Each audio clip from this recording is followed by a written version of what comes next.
All right, we should be good to go. Let me double check and make sure y'all can hear me. You know what time it is. We're going to get right into it because we've got some breaking news. Good morning. Good Saturday morning. We got an emergency live stream today. Breaking news is happening. We do not talk about politics a lot on this channel, but interesting thing about this is we're going to talk about a mix between politics and the legal side of things. As many of you may know, the president of the ruler, the dictator of Venezuela, has been captured and has been arrested by the United States. We're going to actually go straight into the press conference here where the president of the United States is going to talk about what happened and what went down. Before we do, I got to say what's up to the people in here on a Saturday, man. Look at y'all. We've got my beautiful, awesome, amazing Amy E is in here doing what she does. That's be amazing. Taco Tuesday on a Saturday. Good to see you as well. Before we get into it, y'all know I got to beg and ask you to like the video on your way in. Likes are free. It helps the channel continue to grow. It lets the algorithm know that you guys are enjoying the show. It shares the video, the channel, this specific live stream with more people. This is going to be a very, very interesting and impactful live stream, and I'm not going to waste any of y'all's time. Thank you to everyone who's liked the video so far. Let's go ahead and get into it. We are now going to get straight into the president of the United States speaking about what happened in Venezuela and with the arrest of Maduro. Let's go ahead and get into it. Mr. President.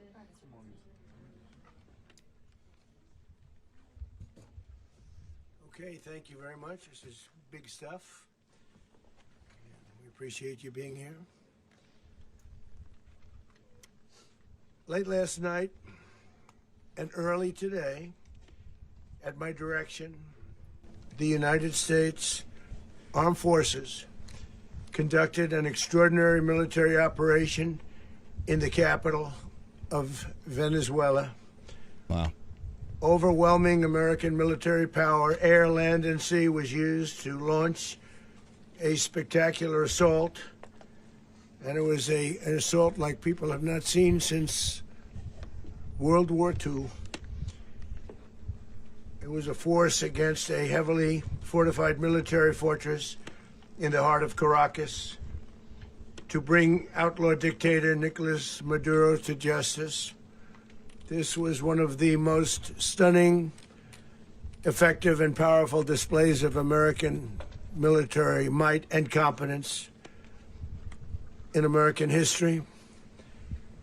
And if you think about it, we've done some other good ones, like the attack on Soleimani,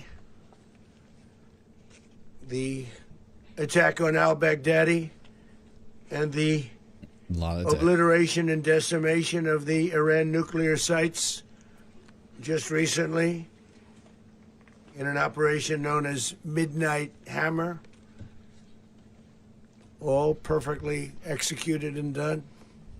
No nation in the world could achieve what America achieved yesterday, or frankly, in just a short period of time.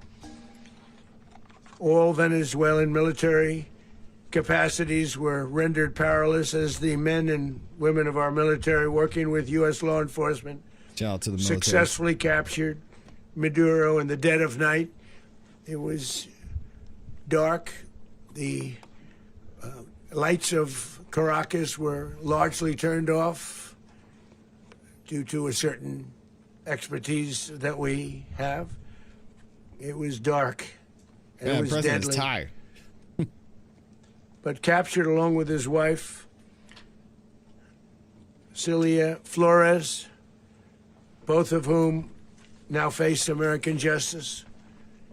Maduro and Flores have been indicted in the Southern District of New York, it's Jay Clayton, for their campaign of deadly narco-terrorism against the United States and its citizens.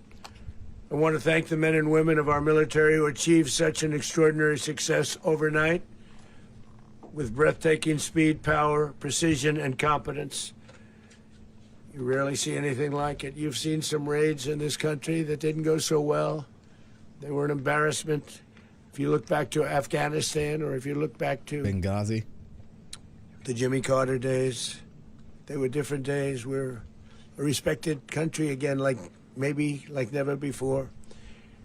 These highly trained warriors operating in collaboration with U.S. law enforcement caught them in a very ready position. They were waiting for us. They knew we had many ships out in the sea, just sort of waiting. They knew we were coming.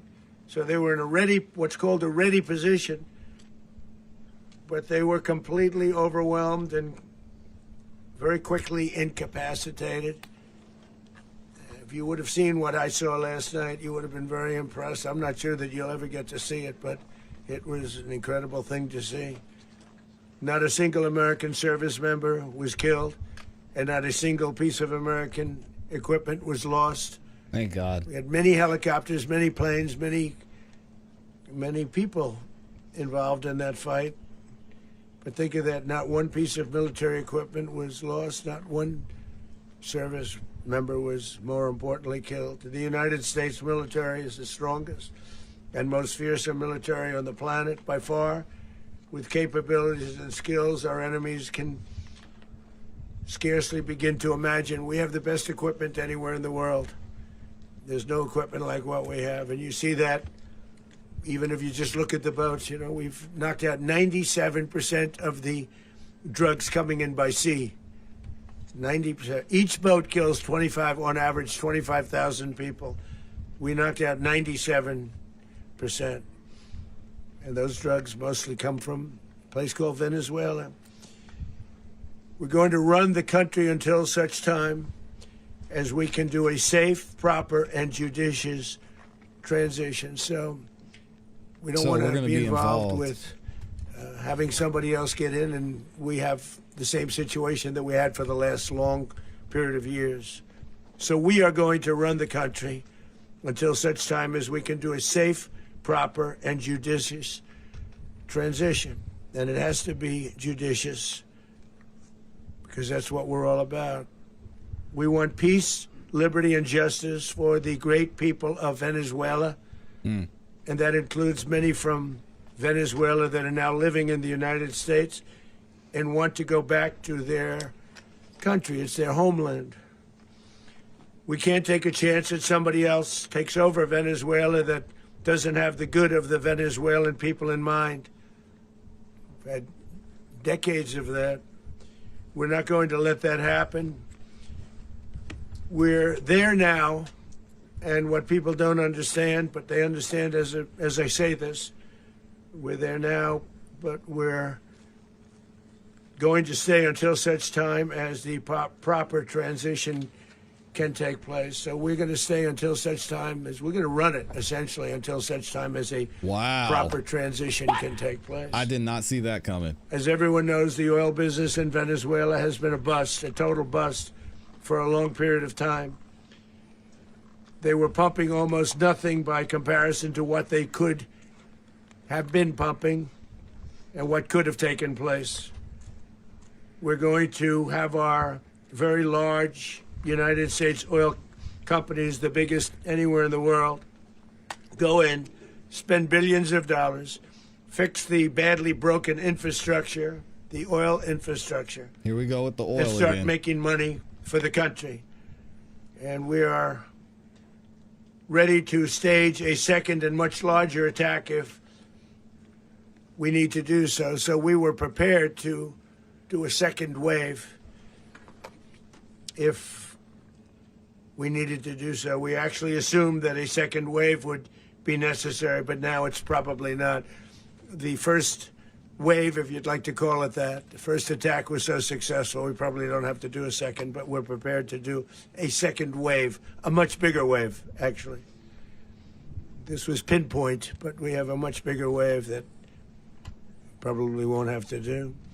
This partnership of Venezuela with the United States of America, a country that everybody wants to be involved with because of what we were able to do and accomplish, will make the people of Venezuela rich, independent, and safe.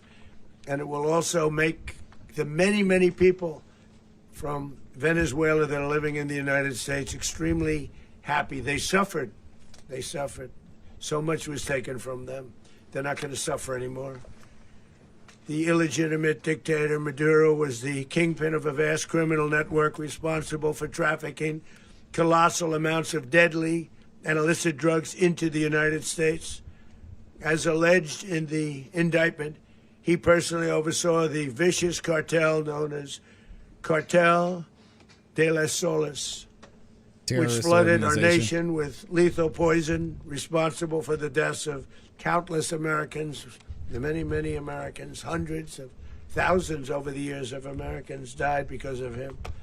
Maduro and his wife will soon face the full might of American justice and stand trial on American soil. Right now, they're on a ship. They'll be heading to, ultimately, New York.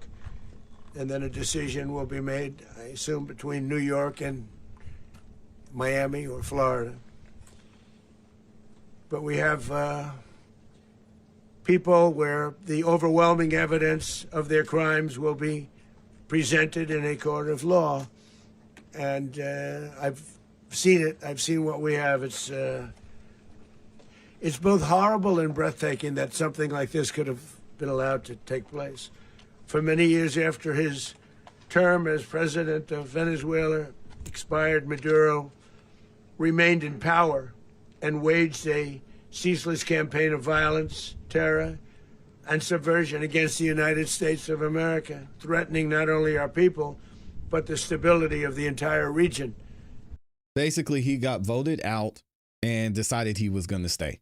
So now we're looking at a dictatorship, and it was a threat to the entire world, according to the president. And you all saw it. In addition to trafficking gigantic amounts of illegal drugs that inflicted untold suffering and human destruction all over the country, all over, in particular, the United States, Maduro sent savage and murderous gangs, including the bloodthirsty prison gang, Tren de Aragua, to terrorize American communities nationwide. And he did indeed. They were in Colorado. They took over apartment complexes. They cut a lot of these cartels you're hearing about last year, January last year, almost to the day, were designated by the president of the United States as terrorist organizations. So Tren de Aragua, we had Cartel de Sinaloa. That was another one. Many of these cartels mentioned occupied or were in Venezuela and were involved and connected to Maduro. So that's what we're talking about. The fingers of people, if they call police, they were brutal, but they're not so brutal now. And I just have to congratulate our military, Pete and everybody, and our National Guard, because the job that they've done, whether it's in Washington, D.C., where we have a totally safe city, where it was one of the most unsafe cities anywhere in the world, frankly, and now we have no crime in Washington, D.C. We haven't had a killing. We had the terrorist attack a few weeks ago. A little bit of a different kind of a threat, but we haven't had a killing in a long period of time, 6-7 months. We used to have two, on average, 2 a week in Washington, our capital. We don't have that anymore. The restaurants are opening. Everyone's happy. They're going, they're walking their daughters, they're walking their children, their wives. They walk to restaurants. Restaurants are opening all over Washington, D.C. So I want to thank the National Guard. I want to thank our military. And I want to thank law enforcement. Been amazing. And they should do it with more cities. We're doing it, as you know, and we're doing it in Memphis, Tennessee right now, and crime is down. We've just sort of started a few weeks ago, but crime is down now 77%. And the governor of Louisiana called, great person, and he wanted us to help him, as you know, in a certain very nice part of Louisiana. And we have done that. It was a rough section, and we have crime down. I understand it's down to almost nothing already after 2.5 weeks. New Orleans, it's down to almost nothing, and we've only been there for 2.5 weeks. Can't imagine why governors wouldn't want us to help. We also helped, as you know, in Chicago, and crime went down a little bit there. We did a very small help because we had no working ability with the governor. The governor was a disaster and the mayor was a disaster, but it knocked down crime. But we're pulling out of there. When they need us, we'll know. You'll know. You'll be writing about it. And likewise, Los Angeles, where we saved Los Angeles early on, where the head of the police department made a statement that if the federal government didn't come in, we would have lost Los Angeles. That's long after the fires. That's when they had the riots in Los Angeles. We did a great job. Got no credit for it whatsoever, but that's okay. It doesn't matter. We don't need the credit. But we'll be pulling out when they need us. They'll call, or we'll go back if we have to. We'll go back. Wow. But we did a great job in various cities. But the place that we're very proud of is Washington, D.C., because it's our nation's capital. We took it from being a crime-ridden mess to being one of the safest cities in the country. But the gangs that they sent raped, tortured, and murdered American women and children. They were in all of the cities I mentioned, Tren de Aragua. And they were sent by Maduro to terrorize our people, and now Maduro will never again be able to threaten an American citizen or anybody from Venezuela. There will no longer be threats. For years, I've highlighted the stories of those innocent Americans whose lives were so heartlessly robbed by this Venezuelan terrorist organization. Really one of the worst. One of the worst. They say the worst. Americans like 12-year-old Jocelyn Nungary from Houston. Beautiful Jocelyn. Sad. Nungary, what happened to her? They, as you know, they kidnapped, assaulted, and murdered by Tren de Aragua animals. They murdered Jocelyn and They're eating left the her cats. They're dead eating under the the dogs, bridge. There he was a said. bridge that will never be the same to so many people after seeing what happened. As I've said many times, the Maduro regime emptied out their prisons, sent their worst and most violent monsters into the United States to steal American lives.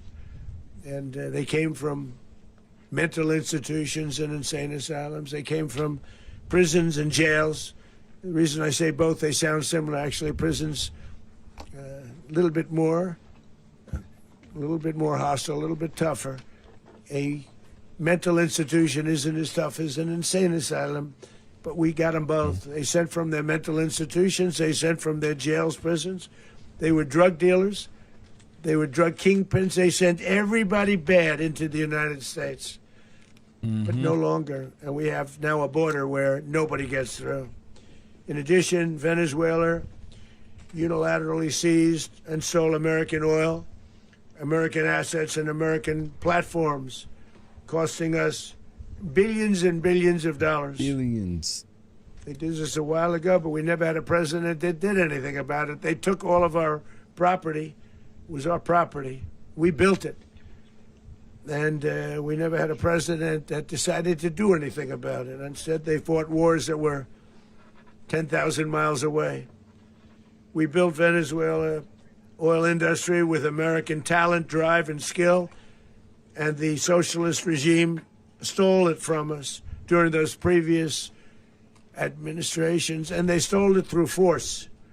This constituted one of the largest thefts of American property in the history of our country. Considered the largest theft of property in the history of our country. Massive oil infrastructure was taken like we were babies, and we didn't do anything about it. I would have done something about it. America will never allow foreign powers to rob our people or drive us back into and out of our own hemisphere. That's what they did. Furthermore, under the now deposed dictator Maduro, Venezuela was increasingly hosting foreign adversaries in our region and acquiring menacing offensive weapons that could threaten U.S. interests and lives. And they used those weapons last night. Also, potentially in league with the cartels operating along our border. Wow. All of these actions were in gross violation of the core principles of American foreign policy, dating back more than 2 centuries. And not anymore. All the way back, it dated to the Monroe Doctrines. And the Monroe Doctrine is a big deal. But we've superseded it by a lot, by a real lot. They now call it the Monroe Document. I don't know. It's Monroe Doctrine.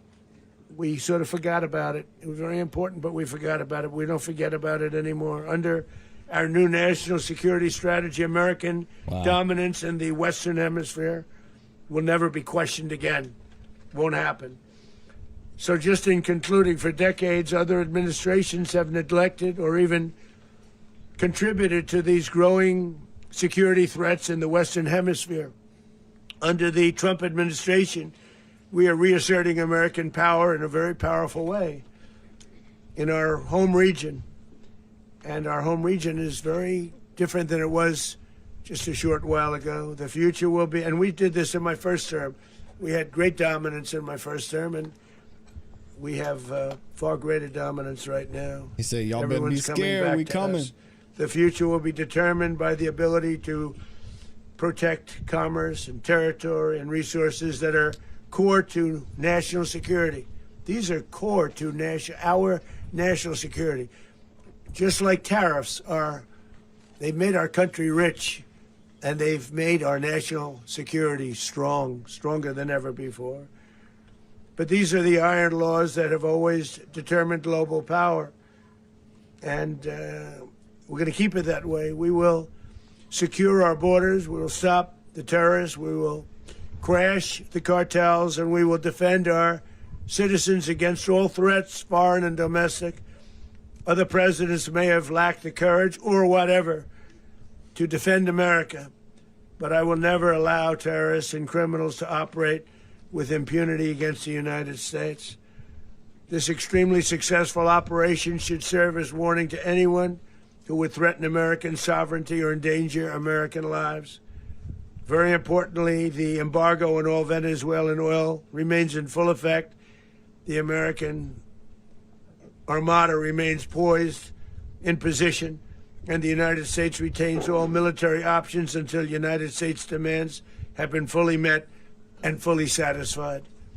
All political and military figures in Venezuela should understand what happened to Maduro can happen to them, and it will happen to them if they aren't just fair, even to their people. The dictator and terrorist, Maduro, is finally gone in Venezuela. People are free. They're free again. Wow. It's been a long time for them, but they're free. America is a safer nation. This morning, it's a prouder nation this morning because it didn't allow this horrible person and this country that was doing very bad things to us. It didn't allow it to happen. And the Western Hemisphere is right now a much safer place to be. So I want to thank everybody for being here. I want to thank General Raisin Kane. He's a fantastic man. I've worked with a lot of generals. I worked with some I didn't like. I worked with some I didn't respect. Can't wait to hear about the military's involvement in this. But this guy is fantastic. I watched last night one of the most precise attacks on sovereignty. I mean, it was an attack for justice. And I'm very proud of him, and I'm very proud of our Secretary of War, Pete Hegseth, who I'm going to ask to say a few words. Thank you very much. All right, so we're going to get into the questions here. We're going to hear from Marco Rubio. We're going to hear from the Secretary of War. What I find most interesting about everything we've heard so far is the fact that the U.S. is going to stay in Venezuela. If you've been following this at all, it seemed like the president was wanting to be more hands-off about being involved in Venezuela. They just wanted to get this guy because of the indictment that we're going to review later that was handed down by Pam Bondi, saying that they were involved in and helped facilitate a lot of these cartels, which were, as I mentioned, ruled by the president of the United States as terrorist organizations. There's been the negotiation going back and forth between Venezuela and the president of the United States, and President Donald Trump just got sick of it and said, guys, we're not doing this. Negotiation time's over. We're going in. We're going to arrest you, and you're going to be brought to the U.S. to face these criminal charges. So let me know what y'all think about that in the comments in the chat. Very interesting turn of events. I also wanted to play this video real quick from the vice president of Venezuela, who's saying that, hey, y'all need to show proof of life or something because I want to know that our guy is okay. Check this out. States of President Maduro. This morning, the defense. Now, as far as we know, this is the person in charge in Venezuela right now. This is Venezuelan Vice President Delcy Rodriguez. Again, she is demanding proof of life from the United States of President Maduro. This morning, the defense minister is saying the U.S. attacked civilians. Take a listen. So far, the barbarity of the invasion have desecrated our sacred land in the towns of Fuerte Tiuna, Caracas, the states of Miranda, Aragua, and La Guaira, even impacting with their missiles and rockets fired from their combat helicopters in urban areas of civilian population, for which we are already gathering information regarding the wounded and dead. All right. So again, there were no U.S. forces that were wounded or injured or dead in this, but there's a lot going on in Venezuela. Let me know what y'all think in the comments and in the chat. And we're going to go ahead and get into the rest of this press conference here shortly. Thank y'all for your thoughts in the comments. We'll get into the comments, but this is breaking news, so I want to make sure we bring this to y'all here first. All right, let me so let's go ahead and get into it. Again, if y'all haven't liked the video yet, please make sure you like the video on your way in. Very, very interesting that the U.S. is going to be occupying Venezuela for a time. I was not expecting to hear, well, I'm not surprised about it. I just wasn't expecting to hear that today. So here we go. We'll get into it. Let's go ahead and get into the rest of this press conference. We're going to hear questions. We'll hear from the Secretary of War, Marco Rubio, and I'm hoping we get into how the military was able to do this and what their involvement was in this situation, because that's some of the things I appreciate and get interested in as well. Here we go. Mr. President, can you explain how the U.S. will run Venezuela? Yes, well, thank you, that's Mr. what President. Finally, a commander-in-chief the world respects and the American people deserve. And as the President said, words can barely capture the bravery and the power and the precision of this historic operation. A massive joint military and law enforcement raid flawlessly executed by the greatest Americans our country has to offer. American warriors are second to none, the best in the world and the best of our country. What all of us witnessed last night was sheer guts and grit, gallantry and glory of the American warrior. I'm simply humbled by such men. And I tip my hat to our chairman, Dan Raisin Kane, and all those Americans who stood watch last night. Our warriors are the elite of America, and again, President Trump has your back. No other country on planet Earth, and it's not even close, could pull this kind of operation off. And no other president has ever shown this kind of leadership, courage, and resolve. The most powerful combination the world has ever seen. As the president said, our adversaries remain on notice. America can project our will anywhere, anytime. He said we're not playing. The coordination, the stealth, the lethality, the precision, the very long arm of American justice, all on full display in the middle of the night. Nicolas Maduro had his chance, just like Iran had their chance. That's what he said. Until they didn't, and until he didn't. He effed around, and he found out. President Trump is deadly serious about stopping the flow of gangs and violence to our country. Deadly serious about stopping the flow of drugs and poison to our people. Deadly serious about getting back the oil that was stolen from us. And deadly serious about reestablishing American deterrence and dominance in the Western Hemisphere. This is about the safety, security, freedom, and prosperity of the American people. This is America first. This is peace through strength. And the United States War Department is proud to help deliver it. Welcome to 2026, and under President Trump, America is back. I'd like to welcome now our chairman, Chairman Raisin Kane, to give a few more details about the operation. Mr. Chairman. Thank you, Mr. Secretary. Thank you, Mr. President, and good morning. Last night, on the order of the President of the United States and in support of a request from the Department of Justice, as the President said, the United States military conducted an apprehension mission in Caracas, Venezuela, to bring to justice two indicted persons, Nicolas and Cecilia Maduro. This operation, known as Operation Absolute Resolve, was discreet, precise, and conducted during the darkest hours of January 2nd and was the culmination of months of planning and rehearsal, an operation that, frankly, only the United States military could undertake. What I'd like to do this morning is talk to you through some of the preparation and the details without compromising any of our tactics, techniques, and procedures. There is always a chance that we'll be tasked to do this type of mission again. Our interagency work began months ago and built on decades of experience of integrating complex air, ground, space, and maritime operations. While the past 2 decades have honed the skills of our special operations forces, this particular mission required every component of our joint force, with soldiers, sailors, airmen, Marines, and Guardians working in unison with our intelligence agency partners and law enforcement teammates in an unprecedented operation.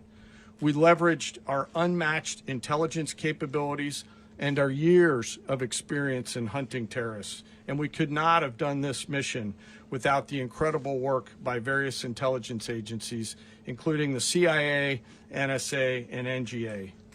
We watched, we waited, we prepared, we remained patient and professional.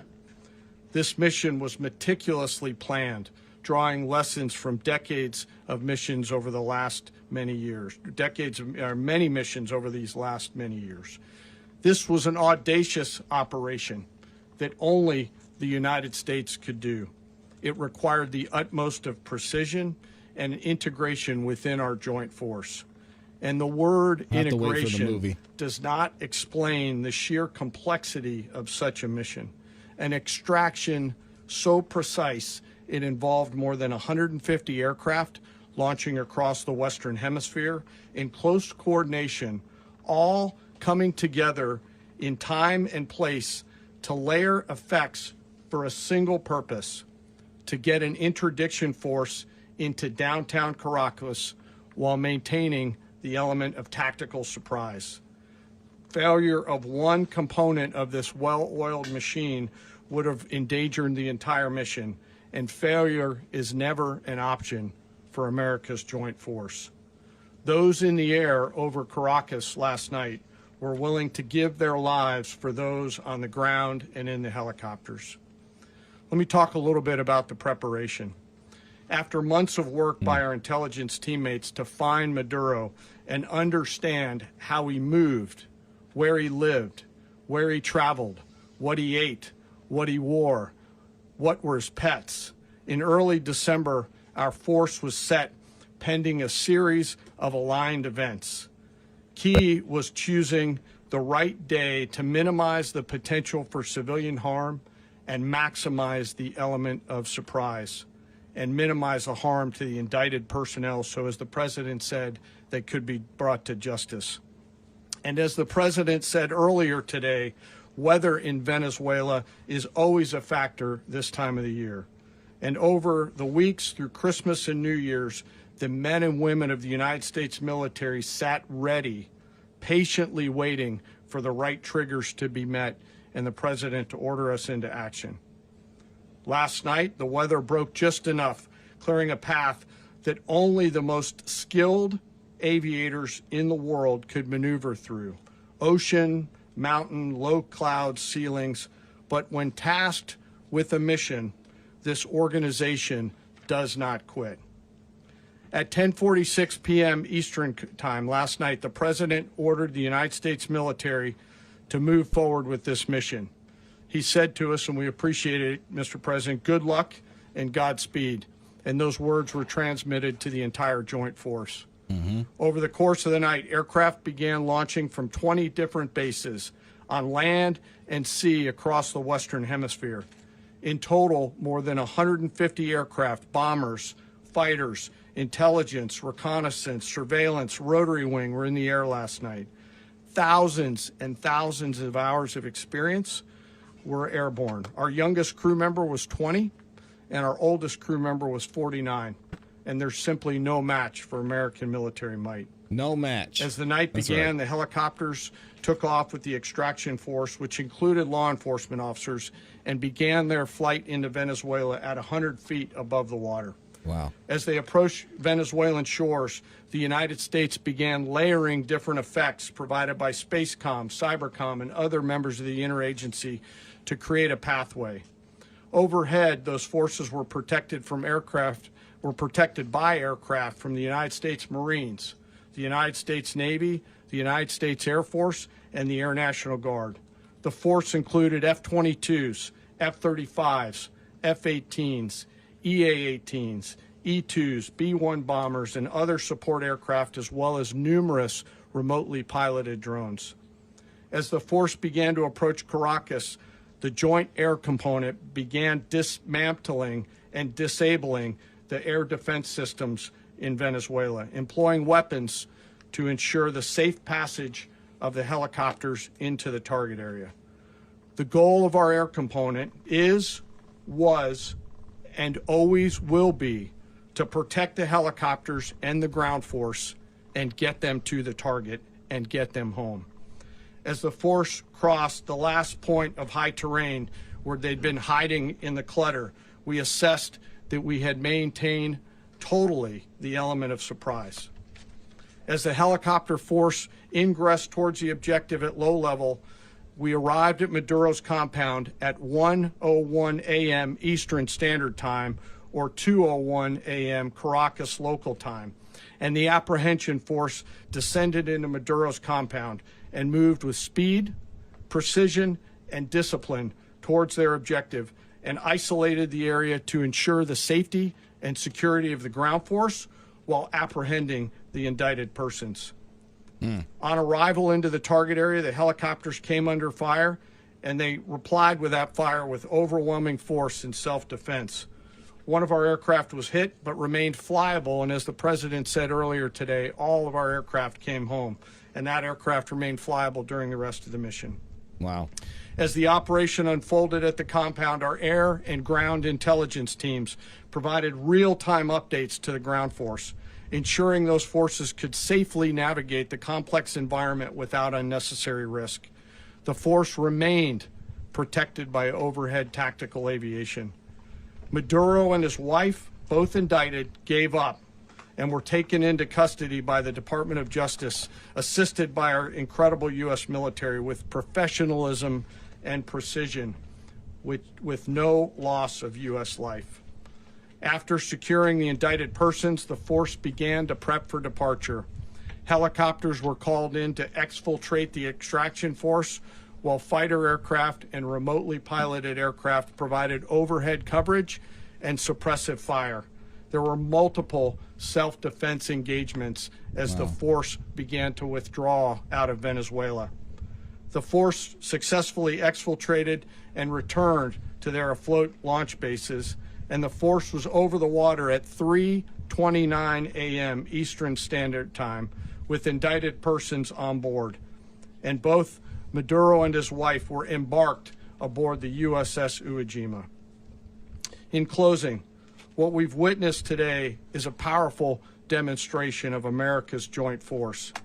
We think, we develop, we train, we rehearse, we debrief, we rehearse again and again, not to get it right, but to ensure that we cannot get it wrong. Our jobs are to integrate combat power so when the order comes, we can deliver overwhelming force at the time and the place of our choosing against any foe anywhere in the world. I am immensely proud today of our joint force and filled with gratitude to represent them here today. There is simply no mission too difficult for these incredible professionals and the families that stand by them and support them. As we stand here this morning, our forces remain in the region at a high state of readiness, prepared to project power, defend themselves, and our interests in the region. This operation is a testament to the dedication and unwavering commitment to justice and our resolve to hold accountable those who threaten peace and stability. In closing, I want to express my heartfelt gratitude to the brave men and women who executed this mission. Their courage and tireless commitment to our nation are what makes us strong. Thank you, Mr. Secretary, and thank you, Mr. President. Well, I don't have much to add to what you've heard now, other than the following points. Nicolas Maduro was indicted in Marco 2020 Rubio has been pushing in the for United this. States. He is not the legitimate president of Venezuela. That's not just us saying it. The first Trump administration, the Biden administration, the second Trump administration, none of those three recognized him. He's not recognized by the European Union and multiple countries around the world. He is a fugitive of American justice with a $50 million reward, which I guess we saved $50 million. And Make sure. yeah, exactly. But Don't let anybody claim it. Nobody deserves it but us. But I want to be clear about one thing. Nicolas Maduro had multiple opportunities to avoid this. That was crazy. He was provided multiple very, very, very That's generous offers and chose instead to act like a wild man, chose instead to play around. And the result is what we saw tonight. The other message here is the following. You have a guy, like many people around the world, they like to play games. You have a guy who decides he's going to invite Iran into his country, is going to, do the confiscation of American oil companies, is going to flood our country with gang members, is going to take Americans prisoner and try to hold them for hostage and trade them This like is he was all able well to do with the Biden documented. administration. Basically likes to play games all this time and thinks nothing's going to happen. And I hope what people now understand is that we have a president. The 47th president of the United States is not a game player. When he tells you that he's going to do something, when tells you he's going to address a problem, he means it. He actions it. I can tell you, I've watched this process now for 14, 15 years, been around it. Everybody talks. I'm going to do this. I'm going to do that. When I get there, we're going to do this. We're going to take. This is a president of action. Like, I don't understand yet how they haven't figured this out. And now, if you don't know, now you know. Because this is the way it's going to play out. And I think people need to understand that this is not a president that just talks and does letters and press conferences. And, if he says he's serious about something, he means it. And this is something that was a direct threat to the national interest of the United States. And the president addressed it. There's a president of peace, by the way. I told you what I just said earlier. This guy had multiple opportunities to find his way somewhere else and figure out another. He could have been living somewhere else right now, very happy. But instead, he wanted to play big boy. And so now, he's got other sets of problems on his hands. And but I think the message here should be for the world. Look, the president doesn't go out looking for people to pick fights with. He's not generally wants to get along with everybody. We'll talk and meet with anybody. But don't play games. Don't play games with this president's in office, because it's not going to turn out well. And so I hope that, I guess that lesson was learned last night, and we hope it'll be instructive moving forward. Dang. Mr. President. Mr. President. Mr. President. You said that the U.S. is going to run Venezuela. So who's in power right now? Well, we're going Vice to be running President, it with probably. a group, and we're going to make sure it's run properly. We're going to rebuild the oil infrastructure, which will cost billions of dollars. It'll be paid for by the oil companies directly. They will be reimbursed for what they're doing, but it's going to be paid. And we're going to get the oil flowing the way it should be. As you know, it was just a minor flow. It was actually a minor flow for what they have. But we're going to run it properly, and we're going to make sure the people of Venezuela are taken care of. We're going to make sure the people that were forced out of Venezuela by this thug are also taken care of. Mr. President. So again, that's an interesting point and something that I think was not, maybe it was expected, but it wasn't anticipated in the sense that the U.S. would be directly involved. We heard, oh, well, we're going to let things play out. Whoever they decide to have, that's what they're going to have. And we already know that he wasn't supposed to be the ruler at that point anyway. He was there. He was already voted out. He should have gotten out of office. Decided to stay. That's one of the reasons we're in the situation we're in right now. President, does the U.S. running the country mean that U.S. troops will be on the ground? How will that work? Well, they always say boots on the ground. Oh, so we're not afraid of boots on the ground if we have to have. We had boots on the ground last night at a very high level, actually. We're not afraid of it. We don't mind saying it. But we're going to make sure that that country is run properly. We're not doing this in vain. This is a very dangerous attack. This is an attack that could have gone very, very badly. Could have gone very badly. We could have lost a lot of people last night. We could have lost a lot of dignity. We could have lost a lot of equipment. The equipment is less important, but we could have lost a lot. and we're going to make sure that this is proper. We're there now. We're ready to go again if we have to. We're going to run the country right. It's going to be run very judiciously, very fairly. It's going to make a lot of money. We're going to give money to the people. We're going to reimburse people that were taken advantage of. We're going to take care of everybody. It's very important. We couldn't let them get away with it. You know, they stole our oil. We built that whole industry there, and they just took it over like we were nothing. And we had a president that decided not to do anything about it. So we did something about it. We're late, but we did something about it. Yeah, please. Mr. President, can you explain the exact mechanism by which you're going to run the country? Are you going to designate a U.S. official to coordinate? It's all being done right now. We're designating people. We're talking to people. We're designating various people, and we're going to let you know who those people are. Mr. President, what's the group you mentioned that would run Venezuela? Well, it's largely going to be, for a period of time, the people that are standing right behind me. We're going to be running it. We're going to be bringing it back. Be the president of Venezuela. You know, I talk about a dead country. A year and a half ago, we were a dead country. Now we're the hottest country anywhere in the world. We're a country doing better than any country anywhere in the world. And it required leadership. Venezuela has a lot of bad people in there, a lot of bad people that shouldn't be leading. We're not going to take a chance that one of those people take over for Maduro. So you can look at, and others, we have fantastic people, including people in the military. So we're going to have a group of people running it until such time as it can be put back on track, make a lot of money for the people, and give people a great way of life, and also reimbursement for people in our country that were forced out of Venezuela. Rubio would be... You said earlier today that you weren't going to back Machado to come back and be the opposition leader in your Fox and Friends interview. And then you also mentioned the vice president of Venezuela. Are you going to work with the vice president of Venezuela, or how do you foresee the relationship going? I understand she was just sworn in, but she was, as you know, picked by Maduro. So Marco's working on that directly. He just had a Yeah, but how does that work if he wasn't the rightful president? How can there be a vice president? That doesn't make any sense either. They had an election. He was voted out. So the vice president need to get a you-know-what up out of there too, right?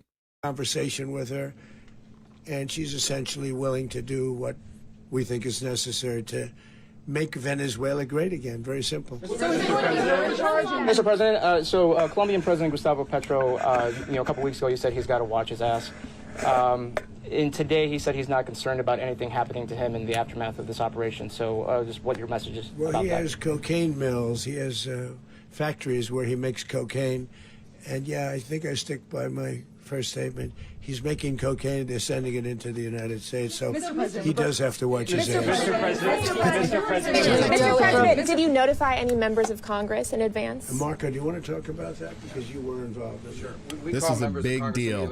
And the reason this is being brought up is it's being said and it's being reported that the president needed congressional approval to actually go into Venezuela the way he did. Marco's going to clear all that up for us. Marco, do you want to talk about that? Because you were involved. Sure. We call members of Congress immediately after. This was not the kind of mission that you can do congressional notification on. It was a trigger-based mission in which conditions had to be met night after night. We watched and monitored that for a number of days. So it's just simply not the kind of mission you can call people and say, hey, we may do this at some point in the next 15 days. But it's largely a law enforcement function. Remember, at the end of the day, at its core, this was an arrest of 2 indicted fugitives of American justice. Makes sense. And the Department of War supported the Department of Justice in that job. Now, there are broader policy implications here, but it's just not the kind of mission that you can pre-notify because it endangers the mission. Yeah, so basically, if you want to get something done, indict somebody. And Amy said it even in the chat. MAGA stands for mess around and get arrested. I mean, listen, that's somewhat what happened here. Said, okay, you know what? I don't want to do the back and forth. Pam Bondi, go ahead, get this indictment ready. Maduro, he's a criminal. All right, cool. He's a criminal. Let's go get him. We'll work with law enforcement, figure out how to get him, bring him back to the country, and then he has to face this indictment. Politics, man. Plus, if I could add one thing to that, Congress has a tendency to leak. This would not be good. If they leaked, General, I think it would have been maybe a very different result. But I have to say, they knew we were coming at some point, you know. We had a lot of ships out there. They sort of knew we were coming. We were. But Congress will leak, and we don't want leakers. Mr. President. No leakers 2026. To watch this all play out live, what was Maduro doing when the U.S. forces entered what I assume would be his home? And also, was there any point where the U.S. was considering if Maduro pushed back or resisted killing Maduro? It could have happened. It could have happened. He was trying to get into a safe place. You know what a safe place is, all steel. And he wasn't able to make it to the door because our guys were so fast. They went through the opposition so fast. And there was a lot of opposition. You know, people were wondering, do we get them by surprise? Sort of surprised, but they were waiting for something. It was a lot of opposition. There was a lot of gunfire. You saw some of it today. But he was trying to get to a safe place, which wasn't safe because house. we would have had the door blown up in about 47 seconds, they say on average, regardless of how thick the steel was. It was a very thick door. It was a very heavy door, but he was unable to get to that door. He made it to the door. He was unable to close it. So where's Maduro going to be? Go ahead, finish. Where is Maduro going to be in the time being right now? Do you know his exact Well, location? eventually, ultimately, in the near future, he's going to be brought to New York. And where is he going to be held? Where is he going to be held in New York? Do you know? That's going to be up to the officials that do these things. Mr. President. Should they put him in Fort Dix with Diddy? Oh, they need to put him in Rice Street, man. Go ahead, let him sit there in Fulton County. We'll take care of him. The U.S. has something of a mixed track record of ousting dictators without necessarily a plan for what comes afterwards. Not with Did me, that weigh on your decision Well, that's making? when we had different presidents, but with me, that's not true. With That's me, crazy. we've had a perfect track record of winning. We win a lot, and we win. If you look at Soleimani, you look at al-Baghdadi, you look at the Midnight Hammer. Midnight Hammer was incredible. Right now, you wouldn't have peace in the Middle East. We have essentially peace in the Middle East because of that. If we weren't successful with Midnight Hammer, you wouldn't have peace in the Middle East. So, with me, you've had a lot of victory. You've had only victories. You've had no losses. Yeah. Mr. President, can you? How long do you expect the U.S. to run Venezuela, and how soon do you want the Venezuelan people to hold elections? So I'd like to do it quickly, but it takes a period of time. You know, we're rebuilding. We have to rebuild their whole infrastructure. The infrastructure is rotted. It's actually very dangerous. It's blow-up territory. Oil is very dangerous. It's a very dangerous thing to take out of the ground. It can kill a lot of people. It has killed a lot of people doing just that. The infrastructure is old. It's rotted. Much of it is stuff that we put there 25 years ago, and we're going to be replacing it. And we're going to take a lot of money out so that we can take care of the country. Are you saying that Secretary Rubio and Mr. President, China, Russia, and Iran have interests in Venezuela. How does this operation affect your relationships with them when it comes to the oil and drugs? In terms of China and Russia, Russia when we get things straightened out. But in terms of other countries that want oil, we're in the oil business. We're going to sell it to them. We're not going to say we're not going to. In other words, we'll be. I mean, again, at the end of the day, hey, he was indicted, guys. Too bad. We went and got him. Deal with it. You'll be okay. Selling oil. Probably in much larger doses because they couldn't produce very much because their infrastructure was so bad. So we'll be selling large amounts of oil to other countries, many of whom are using it now, but I would say many more will come. Are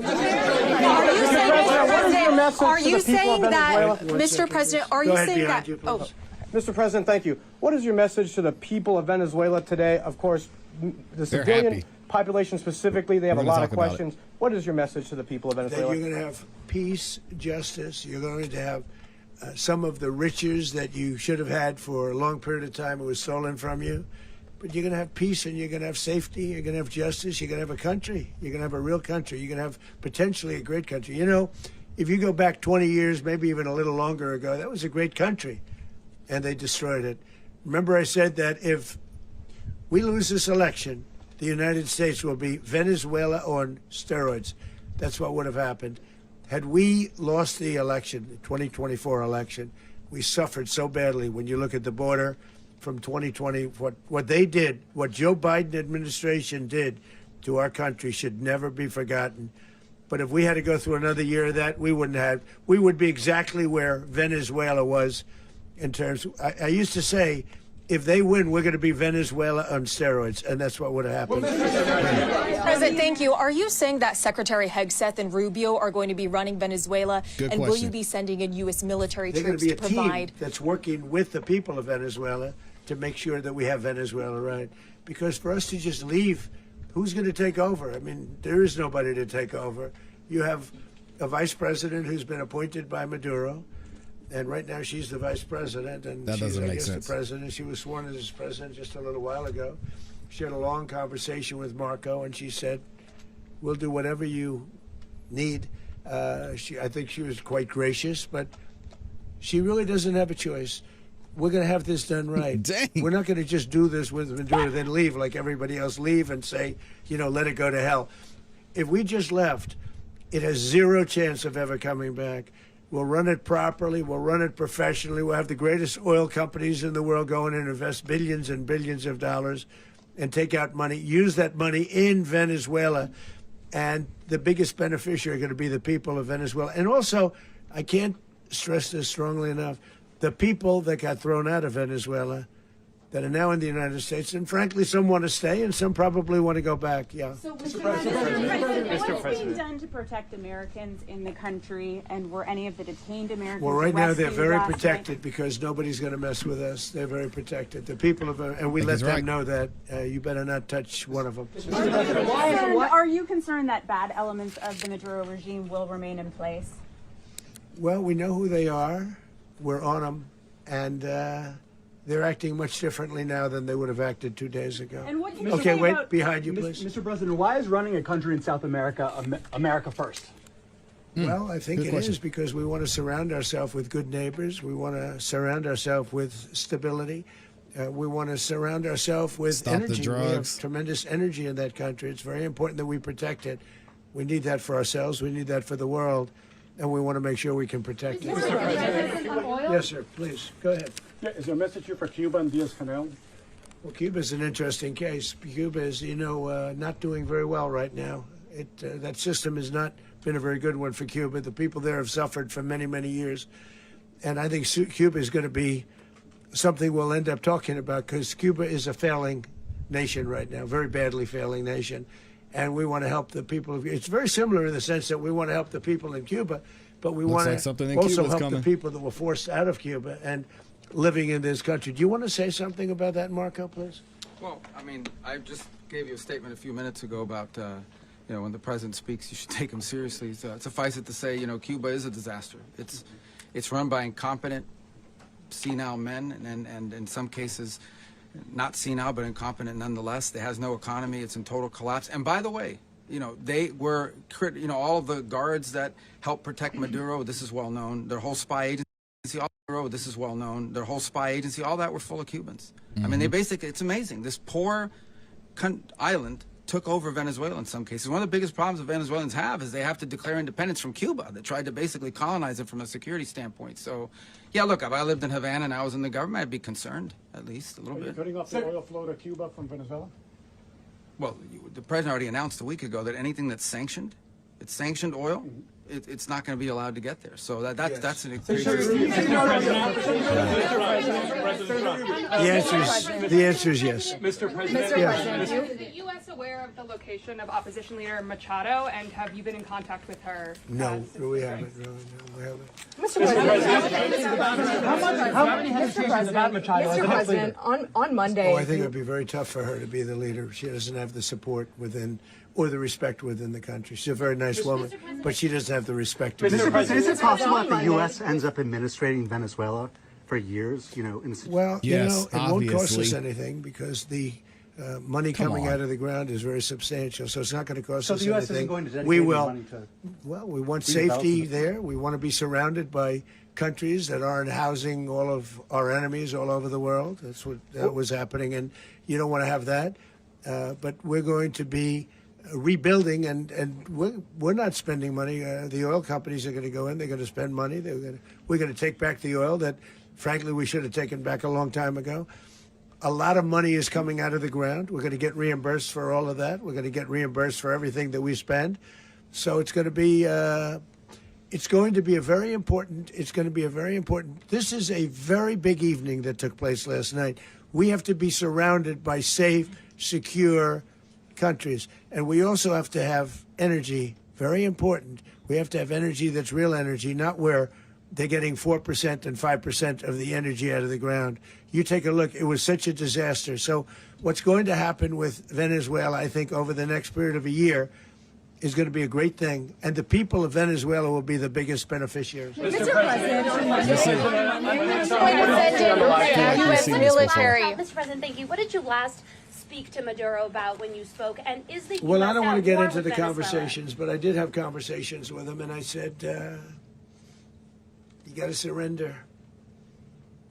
And I actually thought he was pretty close to doing so, but according to him, he was. Mr. President, can you explain? You said that Maduro is responsible for drug trafficking. You recently pardoned the former president of Honduras, who was convicted of many drug trafficking. Can you explain how these two situations are different? And would you ever pardon Maduro? I endorsed, as you know, the winning president, the man who won in Honduras. I endorsed the man who won in Chile. I endorsed the man who won in Argentina. And we are doing very well with that whole group. What the man that I pardoned was, if you could equate it to us, he was treated like the Biden administration treated a man named Trump. That didn't work out too well for them. This was a man who was persecuted very unfairly. He was the head of the country. He was persecuted very unfairly. And there are a number of them. And we felt that it was a very unfair situation that happened to him. He's also a party member of the man who won. So obviously the people liked what I did. And one of the reasons that was done is because of the fact that the party in power felt very strongly that that man was treated very badly. I studied it very quickly, and then I studied it in great detail. I went to a lot of the people standing behind me, and they felt that that man was persecuted and treated very badly. That's why I gave him a pardon. Mr. President, you referenced boots on the ground earlier. Can you just sort of button this up? Do you envision the U.S. military having a presence in Venezuela as the U.S. runs that Well, country? no, we're going to have a presence in Venezuela as it pertains to oil, because we have to have, we're sending our expertise in. So you may need something, not very much. But no, we're going to be taking out a tremendous amount of wealth out of the ground. And that wealth is going to the people of Venezuela and people from outside of Venezuela that used to be in Venezuela. And it goes also to the United States of America in the form of reimbursement for the damages caused us by that country. So I want to thank you all very much. Thank you. Do you have one? Yes, please. You were so nice before. I'm going to give you the final question. Go Thank you, ahead. Mr. Unless it's a bad question, in which case I'll go one word. It's about Putin, if you want. About Putin. Well, that's always nice. You had a phone call with him on Monday. Did he talk at all about Maduro? Did y'all talk about this? No, we didn't. We never spoke about Maduro. Are you mad at him right now? I mean, there's this I'm not thrilled with Putin. I'm not thrilled with Putin. This president's He's killing amazing. too many people. There was that I intelligence. thought that would be so. I settled 8 1/4 war. You know what the 1/4 was? Thailand and Cambodia. I did it again. They broke out, and I did it in about 5 hours, and I settled it. I'm giving myself 1/4, so I'm up to now 8 1/4. In other words, I settled the war, but then they broke out. They had a pretty bad breakout over the last 4 days. I got them to go back to peace. So I only give 1/4. I thought the easiest one would be, one of the easier ones would be Russia, Ukraine. It's not. And they both have done some pretty bad things. And look, that's Biden's war. That's not my war. But I want to stop the lives. Did you see where last month, 30,000, it was 27,000 the month before. 30,000, mostly soldiers, were killed this last month. 30,000. I want to stop that. You know, I got NATO to pay 5% instead of the 2% that they weren't paying. They weren't paying 2, now they pay 5. And we send them a lot of munitions. We send them a lot of things, missiles and various other things, a lot. And they pay. The United States is not losing money. We're probably making money on that. It's the last thing I care about. I just want to stop all those people. We're losing 25, 30,000 human beings that come from 2 places that are very far away. But if I can stop, because it's something I've been pretty good at doing, deals, I guess. It's all a deal. Life is a big deal. But if I can stop that war and stop 30,000 young people, in addition to the fact that people are being killed in Kiev, people are being killed in other cities throughout, a much smaller number, but they're being killed, viciously killed. So I'm not happy about it. I thought that would be something that would get solved. We have Mr. Witkoff here. I think that we're making progress, but that's a war that should have never happened. If I were president, it would have never happened. Putin says it. Everybody says it. If I were president, that would have never happened. But I inherited that war. That was Joe Biden, Zelensky, and Putin. I came into the situation, and it's a mess. And I will say this. I watched an operation last night that was so precise, that was so brilliant. I mean, it was incredible. If we had our people, like this general and our people involved, that war would not have gone on very long, that I can tell you. That war, to use an old term, that war has become a bloodbath. And we want it to get stopped. Thank you very much. All right, there it is. President of the United States doing his thing, standing on business. What do y'all think? A lot was said here. I'll be interested to see how the U.S. is able to work on control. Let's be real. What's going on in Venezuela? A lot of changes need to be made. We've seen the involvement here, even when Maduro was the president, and even at some point the dictator. A lot was going on within the community. He was using a lot of the cartels to control what was going on in the area. What's going to happen moving forward? I want to know what y'all think in the comments and in the chat. Wow, man. We did it. We did it. Let me double check and make sure the president is anything else. Yeah, we're good. He's up out of there. I want to know what y'all think. Let's go ahead and get to some comments because I know y'all have a lot to say on this. And actually, we're not done covering this topic. We've got several other topics to get to, but I want to get into the backstory of how we got here. We'll give some updates. And oh, look at Cash Patel back there. Cash Patel lurking in the shadows. He didn't have anything he wanted to say. Anyway, let me see what y'all are saying. First of all, we have a couple super chats in here. Shout out to my guy, Dr. EJ. Just gifted 10 memberships. If you got a membership from Dr. EJ, do the right thing. Say thank you. He's over there saying Happy New Year. Happy New Year to you as well, Dr. EJ. And thank you for the major support. Consistent supporter. We got Noah in here. Drop the 99 cents. Drop the $1 in there. Just showing some love. Thank you, Noah. I appreciate you. Gave some great comments in the chat as well. And then, of course, my awesome, amazing Amy is in here with the cake, reminding me, yes, it is almost lunchtime, and that she's got the cakiest cake that ever cake. Thank you, Amy, for the love. I appreciate you as well. Let me see what y'all are saying. Remember, Trump people, Trump can't be trusted. Interesting. What? I mean, can any politician be trusted? I'll agree with that statement. He probably already knew where this man was hiding. I believe so. That's how they got him.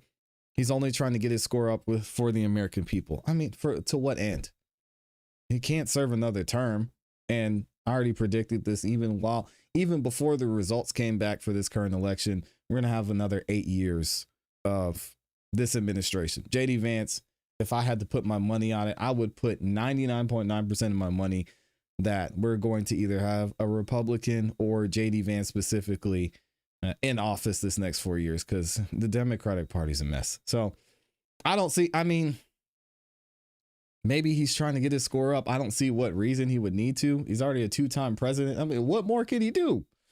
I wonder if they're going to make Venezuela a property of the United States like Puerto Rico. I don't believe so. Doesn't really make sense. They just want the money. That would be like us trying to make Iran or Iraq. No, we ain't trying to do all that. We just want the money. All right. And we just, according to the president, want to make sure that the drugs aren't continuing to be pumped into the United States. And an interesting fact I found, I didn't go through and look at the actual list, but there were 8 cartel groups that were designated as, what are they saying? Criminal organizations as foreign terrorist organizations, or FTOs. We had Tren de Aragua. We had Mara Salvatrucha. We had Cartel de Sinaloa. We had Cartel de Nueva Generation. Oh, so something of the new generation. We had Cartel del Noreste. Noreste.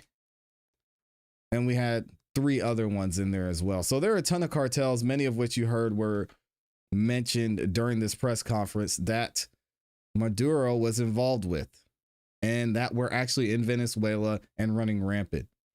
It's even alleged that some of these cartels were being paid by Maduro to actually help keep the peace in the streets, and people were sick of it. We're actually going to hear a little bit later from some Venezuelans that came to America and some Venezuelans that are currently in that country and how they felt about that as well. Y'all said this is interesting. Amy says the cartel is evil there. I still don't want to go there. Yeah, I know. Might be a good investment though. It might be a good investment in Venezuela right now. We'll have to wait and see. Trump standing on MAGA. Amy said MAGA stands for mess around and get arrested. Yeah, it's wild out here. And shout out to Dr. EJ again. I think I got most of y'all's comments in here. And thank you again to everybody that's in here. 1,100 of y'all liked the video. Wow. Thank y'all for the love and support. Let's go ahead and get into this backstory because Amy said, I see what you did there. What did Amy? I see what I did there with what? Oh, I don't even know what I said, Amy. It might have been unintentional. But hey, I'll be up here cooking. All right. Let's go ahead and get into a little bit of this backstory because I know a lot of y'all aren't familiar with what was going on here. And when it comes to this entire situation with Nicolas Maduro, it's a lot of confusion on why this man is in this situation in the first place.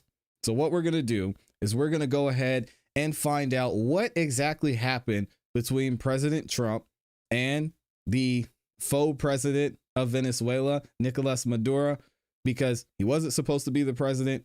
He already got voted out. There was someone who was supposed to take his place. He said, nah, I'm not leaving. He's indicted by the United States. Pam Bondi hands down this indictment, which we're actually going to get into a little bit later, because this man was involved with a lot of cartel members. Drugs were being pumped into and produced in Venezuela and then being sent to the United States. So now we get to the situation where the United States is working with law enforcement to make sure they get this guy and bring him back to the United States. The president says he's going to be in New York at some point. Let's see what we have here from NBC News. Shout out to Amy for posting this. She says, breaking news, U.S. forces capture Nicolas Maduro in a major military operation. The United States has confirmed that it has carried out a major military and law enforcement operation in Venezuela, resulting in the capture of Venezuelan faux president Nicolas Maduro and his wife. Now, the reason his wife was arrested, his wife was actually involved in a lot of the politics and a part of his, I guess, cabinet, you would call it, in a sense. And we'll get into that a little bit later. According to the statement issued by the United States, the president of the United States, Donald Trump, the large-scale strike was executed successfully and involved close coordination with U.S. law enforcement agencies. The Maduro couple had reportedly been taken out of Venezuela following the operation. U.S. officials say additional information will be released in due course. President Trump, obviously, as we heard and we've already went through, had the press conference. Let's listen to ABC News and have them break down for us what actually went on here. Check this out. Oh, I got to unmute this. I apologize, guys. Now we should be good. Sander here in New York with a dramatic developing situation taking place on the ground in Caracas, Venezuela. We have been watching the situation develop over the course of the last several hours, bringing you live coverage after a large scale strike on the ground there with fiery explosions seen throughout the city. And then from the president, we heard only a short time ago, President Trump on Truth Social posting the following in a stunning and dramatic development, saying the United States of America has successfully carried out a large-scale strike against Venezuela and its leader, President Nicolas Maduro, who President Trump says has been, along with his wife, captured He says he has been captured and flown out of the country. This operation was done, the president says, in conjunction with U.S. law enforcement. He says details to follow, announcing a news conference to take place at 11 o'clock this morning, roughly 5.5 hours from now at his Mar-a-Lago estate. Right now, you are looking at a live picture. Well, there is the president's post on social media. But let's show you again that live picture on the ground of a more calm, at least from the sky, situation in Venezuela. Now dawn breaking above the capital city there, and it is a new dawn for that country without Maduro, who the U.S. had accused for months of being an illegitimate leader, saying he was the head of a narco-terrorist regime. He is no longer in power. Real questions right now about who is governing that country. Will it take one of two different forks in the road? Will it be a country that is governed by a new Democratic-led government, or will it be one that continues to follow the path of Nicolas Maduro? We have a series of questions that have yet to be answered. We have reached out to those at the White House, the Pentagon, and State Department for some answers to those questions, including where is Nicolas Maduro right now? Where is he being taken? Will he face justice, as it were, in a U.S. court of law in the United States? Was this a negotiated exit? We do not know about that just yet as well. Maduro, only a matter of days ago, had told a Spanish journalist that he was open to conversations with the United States. The president himself has said publicly that the focus has been on ending the illegal flow of drugs from Venezuela into the U.S. The president says it's fentanyl. Experts in that region say most often Venezuela is responsible for the flow of cocaine. And it was said that these conversations were going nowhere. We heard from Marco Rubio. We heard from the president of the United States. They were going back and forth, back and forth. President said, yeah, I actually think he was close to surrendering and turning himself in after being indicted by the attorney general.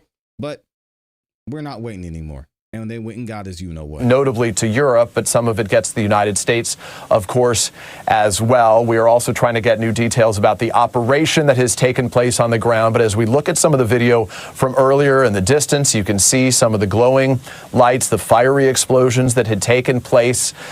We know that there were low-flying helicopters reported by eyewitnesses on the ground as well that likely would have been needed to be a part of any operation of this kind. Not a kill operation like the one involving Osama bin Laden more than a decade ago. This a capture operation that ultimately picked up Nicolas Maduro. We are joined by some of our best in the business, our colleagues, Richard Engel, Courtney Kuby at the Pentagon, our chief international correspondent, Keir Simmons, and Gabe Gutierrez, who covers the White House with me as well. Let's begin with Richard Engel, if we can, for a moment. Richard, I just want to reset the situation, get your reaction to the headline this morning as you and I were on the air. As I read that post out loud, both of us were stunned by the announcement that Maduro had been captured and taken out of the country.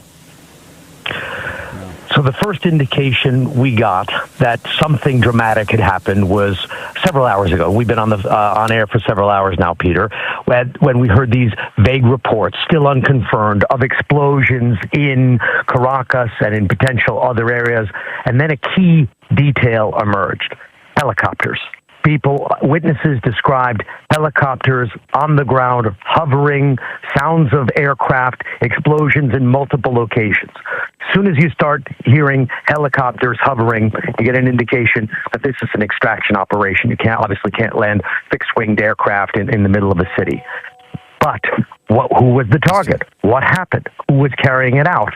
And then a short while we were discussing all of these scenarios, President Trump himself, and by no accident, President Trump himself, the Pentagon has been silent. So up until now, this is something of a pattern where major announcements are made by President Trump personally on Truth Social.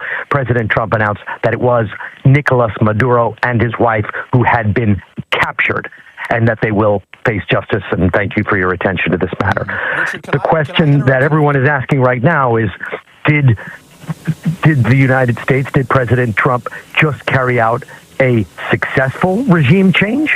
because regime change has just happened.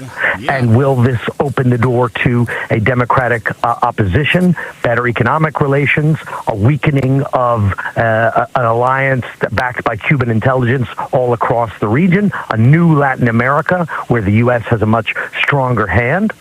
Or did tonight President Trump just send Venezuela into uncertain territory for sure, but civil war and a power struggle that the United States will have to either watch from afar or be drawn in to try and contain? Richard, I apologize for my interruption. I only want to share some new information that I received while you were speaking there. This is coming from the Republican Senator of Utah, Mike Lee, who had spoken only a matter of hours ago, as we shared during our live coverage, criticizing this asking how and what constitutional act was taking place where the Congress had not been notified of this. Mike Lee has now posted a new statement where he says he just spoke to the Secretary of State, Marco Rubio. He says that Rubio informed him that Nicolas Maduro has been arrested by U.S. personnel to stand trial on criminal charges in the United States, and that the kinetic action, the strikes that we saw tonight in effect, was deployed to protect and defend those executing the arrest warrant. So that this was the primary mission, the strikes, in the words of Mike Lee, detailing what he was told by the Secretary of State, Marco Rubio, that those strikes were basically to help protect those who were executing this arrest warrant. This action, Lee adds, likely falls within the president's inherent authority under Article 2 of the Constitution to protect U.S. personnel from an actual or imminent attack. Now, the lawmakers will, of course, fight over the circumstances behind this, how this is being conducted, but let's focus again on what we know is happening right now with our senior national security correspondent, Courtney Kuby, who is up early as we begin this new year together. Courtney, again, the major headline there, the capture of Nicolas Maduro and the successful carrying out of this large-scale strike against Venezuela. What are your sources telling you? Do we have any better understanding of who would have been behind this effort? Obviously, it requires some of the special forces type units to be able to accomplish a mission of this kind. Yeah, and we've already heard about the information, how this mission went about.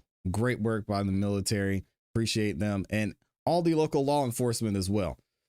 But again, it's interesting to see how this all got started in the first place. There was a back and forth. President of Venezuela was trying to figure things out, trying to come to an agreement, and it seemed like he was playing games, quote unquote, according to Marco Rubio. Let me know what y'all think about this in the comments, in the chat. We've got more information for y'all coming up as well. Thank you to all, was it 1,200 of y'all that were in the building? Dang. I'm glad y'all find this interesting because, again, this is going to affect a lot of people. And we're going to see the effects of this as we go throughout the rest of this, rest of President Donald Trump's term, and maybe going into the next 4 years after that. So I'll be interested to see how this is handled as well. Let's go ahead, and we're going to get into the initial thoughts from the president here shortly as well. Let me double check some of these comments to see what y'all are talking about in here. They said, now that the GOP has officially ended, the ACA subsides, insurance premiums are going to skyrocket for tens of millions of Americans in the next month. Hopefully none of them blame it on Republicans. We'll wait and see. We'll have to wait and see on how that all works out. Noah says, oh, I read that one during the segment. I think Venezuela will end up like Haiti. There will be no government, and gangs will take over. Yeah, I actually want to see if I could find, I had a clip here from the Nobel Peace Prize winner. Here we go. I think I actually have this in the next segment. Let me see if I have this in here. We actually have Maria Machado spoke out about this as well. Let me see. I had her ready. I had her here somewhere. She says this is not a legitimate president. This is the head of a criminal structure that was already defeated in the presidential election by a landslide. And actually, you know what? Let's go ahead and get into that segment since y'all are talking about it. We're going to hear from the president here as well, but I also want to make sure we hear from Maria Machado, because she has an interesting perspective here as well, being someone who ran for president there. CPE says, they'll be fine. They'll be okay. Don't worry about it. That is hilarious. Shout out to CPE. All right, let's get into this next segment. So now we're actually going to hear from the opposition leader, Maria Machado. May sound familiar. She actually was somewhat endorsed by the president of the United States and has won several prizes as well. We're going to get into that here in a second. We'll talk about the Nobel Peace Prize.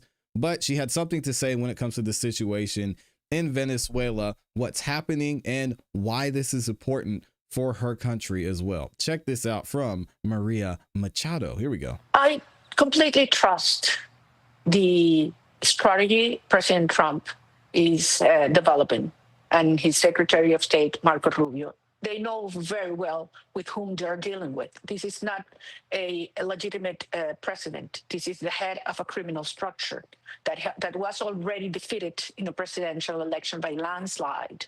So they know how to deal with these kind of individuals that are criminals, narco-terrorists.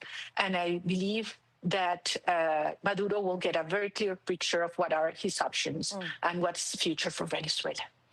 What would be your message to Americans who are worried that this could become another costly foreign entanglement for them?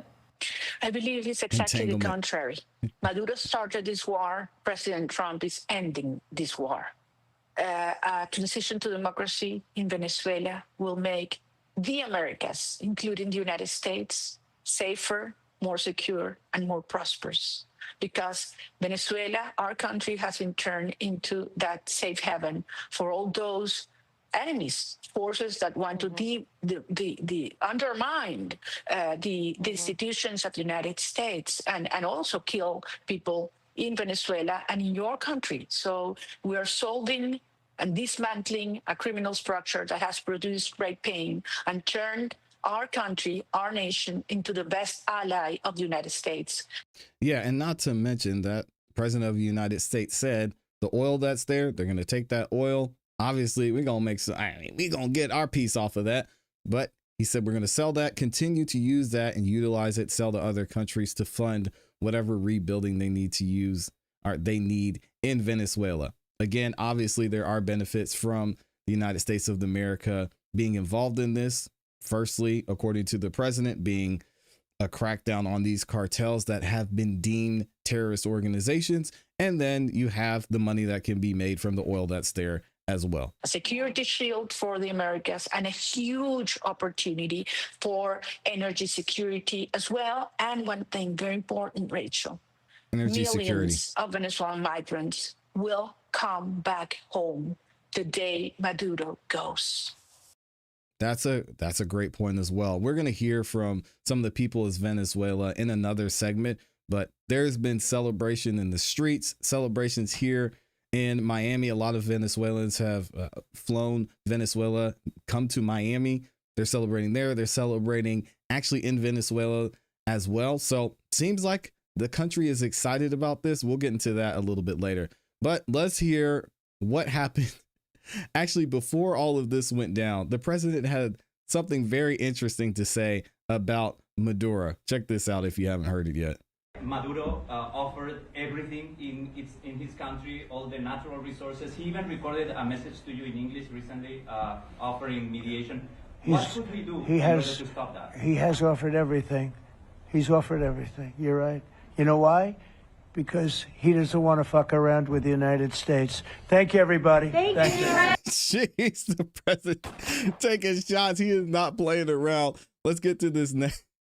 I thought that was interesting. Again, I don't know if he really said that or not. I didn't hear it, but check this out from the president. Actually, a phone call he made shortly after this attack went down. It was slightly busy, I would say. It was very dark all over. especially in Venezuela. I believe it happened. The team did an incredible job. They rehearsed and practiced like nobody's ever seen. And I was told by real military people that there's no other country on earth that can do such a maneuver. If you would have seen what happened, I mean, I watched it literally like I was watching a television show.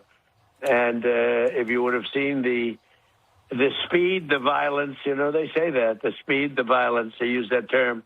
It's it was an amazing thing, an amazing job that these people did. There's nobody else could have done it, seen anything like this. I was able to watch it in real time, and I watched every aspect of it, and I listened to the communication between, you know, where we were in Florida and out in the field in Venezuela. And it was amazing to see the professionalism, the quality of leadership, the professionalism. General Raisin Kane is fantastic. Don't forget, we did another one not so long ago. It was called the knocking out of the Iranian nuclear threat, the nuclear power. And that was unbelievable what they did there. And this is something that, gee, I don't know, it's amazing. And to have a few injuries, but no death on our side is really amazing. Compare this to Afghanistan, where we were a laughing stock all over the world. We're not a laughing stock anymore. No, we have the greatest military in the world by far. We have the greatest military equipment in the world by far. And you had to see this in real time. You had to see this, the professionalism and the bravery, everything about it. And you almost couldn't hold them back. It was like they wanted to go so badly. And most people would have said, I'll take a pass. I know that Charlie would have wanted to go because Charlie's a very brave person. But I know a lot of other people would have said, I think I'll pass on this one. Let's watch it on television. So it's been amazing to see how good they were, how professional they were, how incredible the equipment we have is. I mean, the level of equipment and to see how it worked so perfectly. And, you know, if you compare this to attacks on Iran over the years with, you know, helicopters crashing into each other, the whole thing was a mess. The Jimmy Carter situation, which was a mess. And every other situation compared to this, nobody's ever seen like this. Look, the Iranian attack, knocking out their nuclear power was big. We had peace in the Middle East, and we have it. Without that, you could never have peace in the Middle East. We knocked them out, and look what's happening now to Iran, but we knocked it out.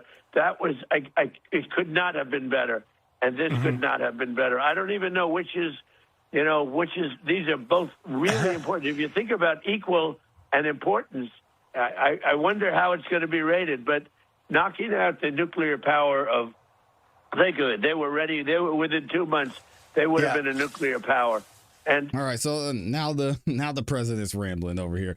We're going to move on, but keep in mind, this is something that we're going to see play out over the next probably 5 to 10 years because it's not going to be fixed overnight.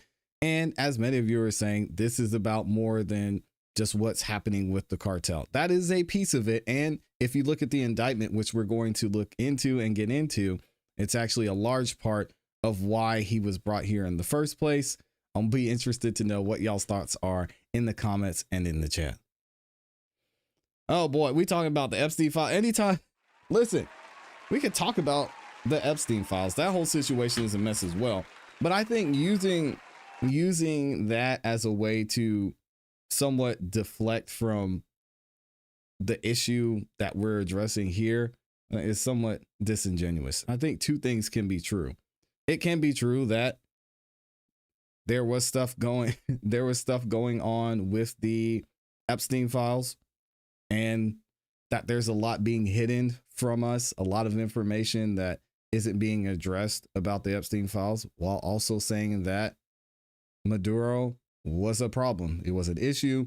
The cartel and what was happening in Venezuela was affecting the U.S. and the United States has an interest in the oil and the power that's there.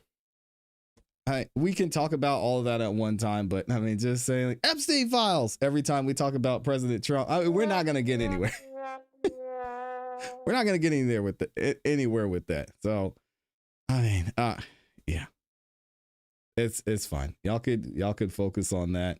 I'm sure Candace is gonna do something about it. This is all a distraction. Okay, but this is actually real life too. And there are real people being affected, which we're going to get into actually here up next. We want to hear from the people who are actually affected by this, and we'll get into it here in a second. Again, thank you to everybody that's in here, all 1,100 of y'all. Most of you've liked the video. If you're just joining us, I don't ask for much on this show, but the one thing that I do ask is please, please, please, please, please like the video. It's free. It takes less than a second to do, and it helps us out a lot. 0 casualties. Venezuelans want Trump as their king. Yeah, a lot of people are happy about this. We're going to talk about it here in a second. If only he would do the same to Netanyahu. Oh, man. What did Netanyahu do? Oh, my gosh. I'm sure Candace is going to. You know what? I bet you somebody has mentioned that. Okay, great. Now that we got Maduro, can we go after somebody else? Like, man, are y'all that like? Are y'all that impatient? You ready to click off this video already? Not this video, this live stream, but just the whatever is happening in Venezuela. Let's see. What did Candace say? Venezuela has been liberated like Syria, Afghanistan, and Iraq were liberated. The CIA staged another hostile takeover of a country at the behest of a globalist psychopath. That's it. That's what's happening. Always, everywhere. Zionists cheer every regime change. There has never been a single regime change that Zionists have not applauded because it means they get to steal land, oil, and other resources. Hope this helps. It does. It doesn't. It doesn't at all. So my question would be, so what now? Candace also says Maduro was trafficking drugs. Only the Mossad and the CIA are allowed to do that. That's hilarious. I mean, if you want to pretend like there's not double standards when it comes to politics and government, then you're in the wrong business. I mean, we really expect the government and politics to be fair. Oh my God. All right. I'm not doing it. Listen, if y'all want to have those conversations, you have a home with Candace Owens, and I don't have anything against that. I just don't think it's, I don't see the benefit in having that conversation. So y'all can go over there. Democrats be like, there goes all our drug money. Oh no. Now can we go after Fannie? Yeah, see, that's what I'm talking. Let's talk about something that actually affects us. I mean, y'all get the unredacted Epstein files and Epstein lists. How is that going to change and impact your life? I'm just trying to get Rice Street fixed. I'm trying to get a freaking jail fixed here in Fulton County. And y'all worrying about the Epstein file. I don't care. I don't care about that. What are y'all going to do then? Nothing. Talk about it. I'm trying to get stuff fixed in my county, man. Can we talk about Fannie Willis, please? Golly. Can we give Thug his money back? Thank you. At least somebody gets it. Jeez. Democrats losing all the drug money. Maduro actually was confirmed on Tyler Robinson's Discord friend list. Oh, you see, here we go. Oh my gosh. I can't, man. I can't. I can't. Fulton County Jail needs to be tore down. Yeah, it needs to be rebuilt for sure. Y'all worrying about the Epstein list, man. Anyway, here we go. Let's go ahead and get into our next topic. It's time to hear from the streets. And by the streets, I mean the Venezuelans themselves, the people who are affected by what just went down with the president of the United States launching this attack and capturing the faux president of Venezuela. We're going to actually hear how this all started. We're going to get into this video posted by Alex Jones where Maduro was like, man, hey, listen, you're going to stand 10 toes down. I'm going to stand 11 toes down. I'm not scared of America. What does Alex Jones say? Maduro asked for a fight and history gave him a knockout. Let's see what he's talking about here. Says Venezuelan President Nicolas Maduro challenged billionaire Elon Musk to a fight. What?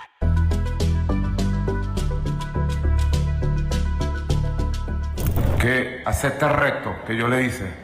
He said he, meaning Elon, accepted the challenge I proposed to him. Elon Musk, let's fight. Come here. Elon Musk, vamos a darnos. What's he talking about, Elon Musk?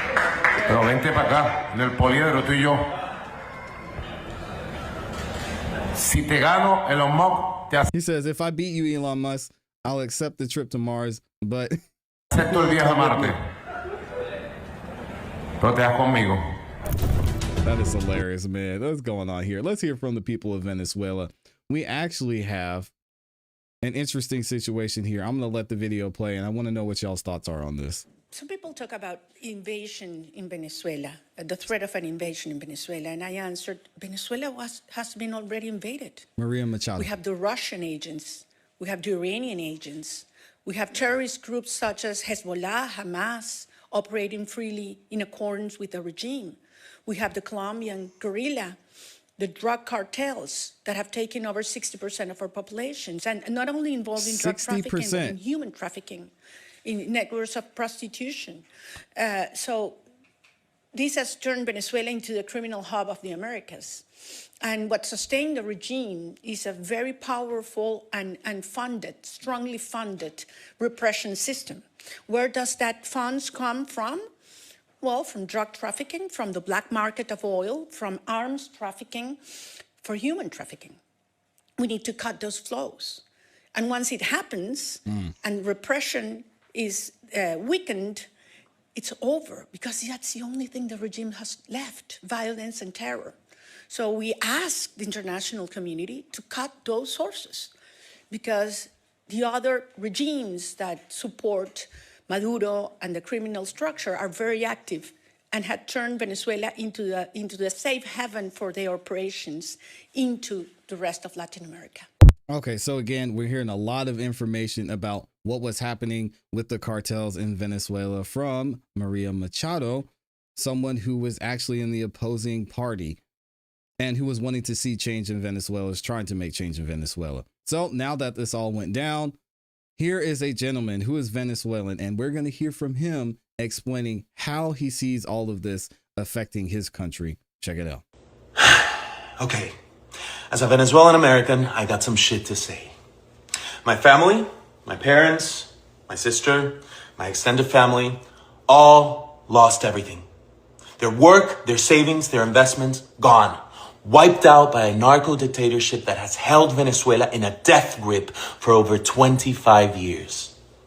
And what happened to my family has happened to millions, and yes, millions. The Venezuelan exodus is the second largest displacement crisis on earth after Syria. This is not just a tragedy. It is one of the great humanitarian disasters of our time. But the suffering doesn't end there. This regime has jailed hundreds of political prisoners. Thousands have been murdered simply for speaking out. More than a third of the population has fled. 1/3. Not for better opportunities or for the American dream, but to survive, to live, because staying often means death. And while the world may see Venezuela as a collapsed state, what it is in reality is an occupied one. Our territory, our natural resources, and our institutions have been overrun by hostile foreign powers. Iranian militias, Chinese corporations, Russian intelligence, all exploiting our country with impunity.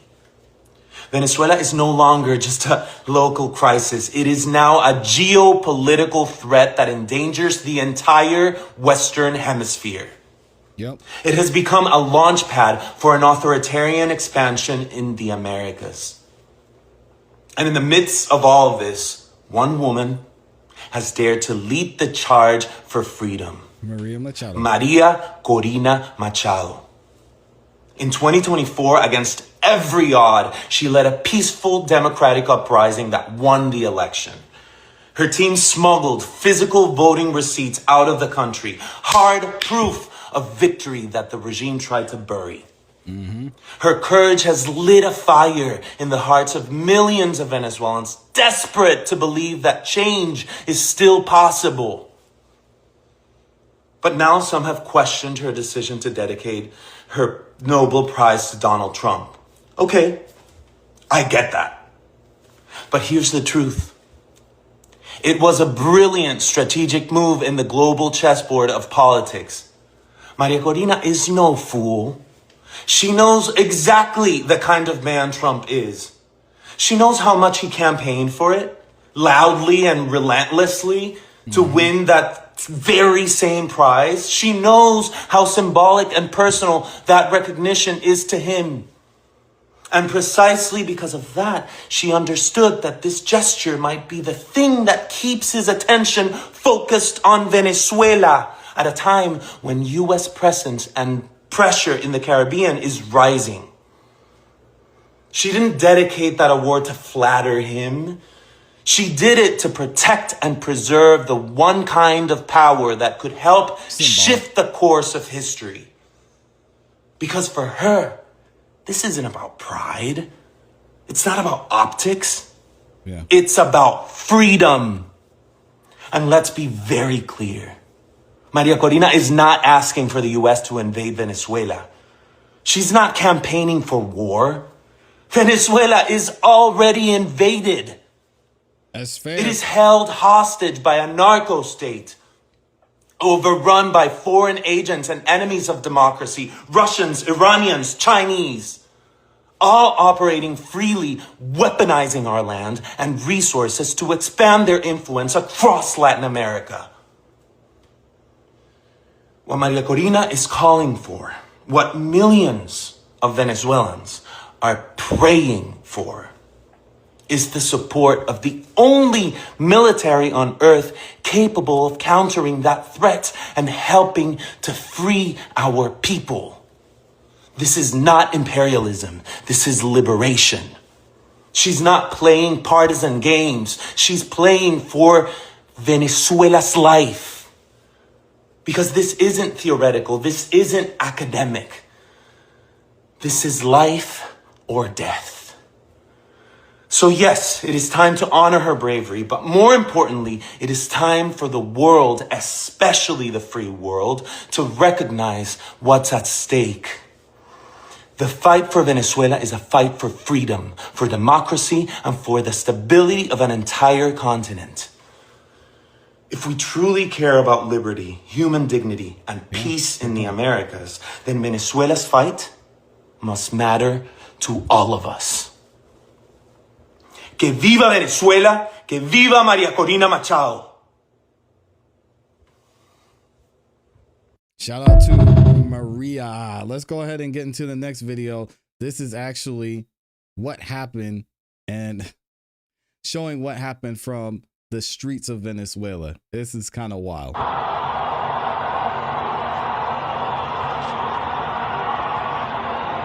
People cheering, holding up their flags, excited.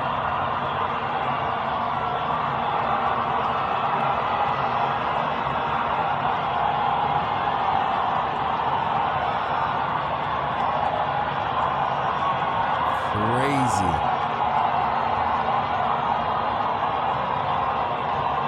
Yeah, imagine your country gets attacked and this is the reaction by the people there. I mean, there has to be something very, very, very wrong with what was going on in Venezuela. We've heard some of it. We're going to hear more of it here about the situation in Venezuela. People relieved that there is finally some change in their country. What type of change it will be, I think that has yet to be seen.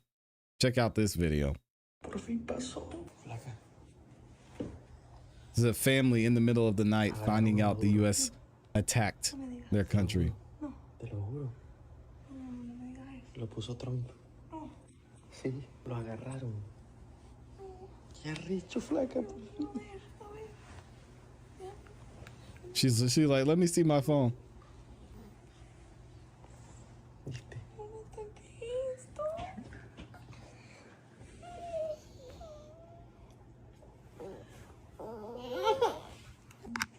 The baby said, man, let me go to bed.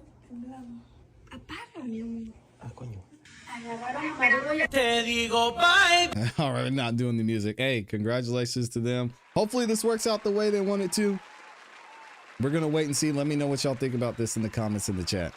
Man, I had so much more I wanted to get into, but man, we've been in here for a minute. Shout out to y'all. Big shout out to Nick, has been a member for 16 months. Dang, Nick. Let me see. I got to put you up on the screen. Hold on a second. Shout out to Nick up here showing major love. That is amazing. Nick has been a member for 16 months. Says, Happy New Year, everyone. Thank you for being here, Nick. I appreciate the love and support. Thank you for being a member for 16 months, which is absolutely insane. Thank you to everyone that has liked the video so far as well. I appreciate y'all. Some of you are saying he was in a dictatorship. He was not supposed to be there. Yeah. Maduro was not supposed to be where he was.